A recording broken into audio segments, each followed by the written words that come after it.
Hi കൂട്ടുകാരെ, ഇത് ഞാൻ വീണ്ടും എത്തി. ബീറ്റ്റൂട്ട് പച്ചടി കേട്ടോ.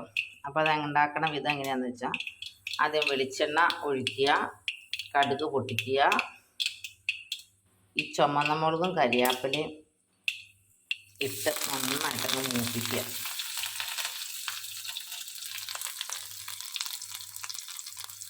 മൂത്ത് കഴിയുമ്പോൾ കുനുകുനാന്നരിഞ്ഞ് വെച്ചിരിക്കുന്ന ഈ ബീറ്റ്റൂട്ട് അങ്ങോട്ട് ചേർക്കുക.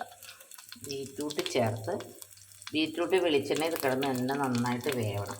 വെന്ത് കഴിയുമ്പോൾ തേങ്ങയും ഈ കാന്താരിമുളകും കുറച്ച് കടുകും കൂടെ ചേർത്ത് അരച്ചു കൊണ്ടുവന്നിട്ട് ഈ തൈര് ചേർത്താണ് ഇതുണ്ടാക്കുന്നത്.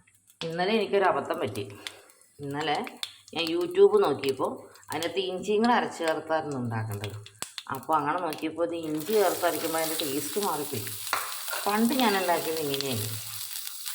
അപ്പോൾ പിന്നെ എൻ്റെ ഒരു ഫ്രണ്ട് ഉണ്ടായിരുന്നു. ആ ഫ്രണ്ട് വന്നപ്പോൾ അവർ വെജിറ്റേറിയൻ മാത്രം കഴിക്കുന്ന, അപ്പോൾ അതെനിക്ക് കുറച്ച് പച്ചടിയുടെയും കിച്ചടിയുടെയൊക്കെ കുറേ കഥകളും കറക്റ്റ് എൻ്റെ കൂട്ടും പറഞ്ഞു.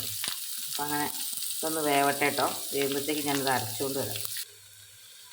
അങ്ങനെ ബീറ്റ്റൂട്ട് ഇങ്ങോട്ട് നന്നായിട്ട് വെന്ത് വെളിച്ചെണ്ണ കിടക്കും. കണ്ടോ, ചുങ്ങി വന്നു കഴിഞ്ഞാൽ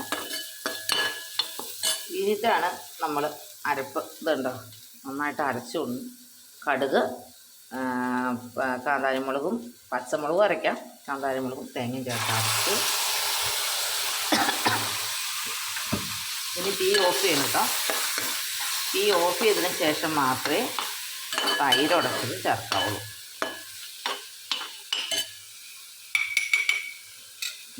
തൈരുടച്ച് ചേർത്ത് ഓഫ് ചെയ്യും.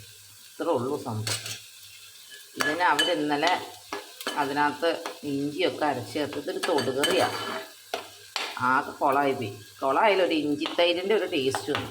ഞാൻ എല്ലാ റെസിപ്പി ഉണ്ടാക്കി നോക്കിയിട്ട് നല്ലതാണെങ്കിൽ മാത്രമായിട്ടോ ഞാൻ യൂട്യൂബിൽ ഇടാറുള്ളൂ. ഓക്കെ, ടാറ്റാ.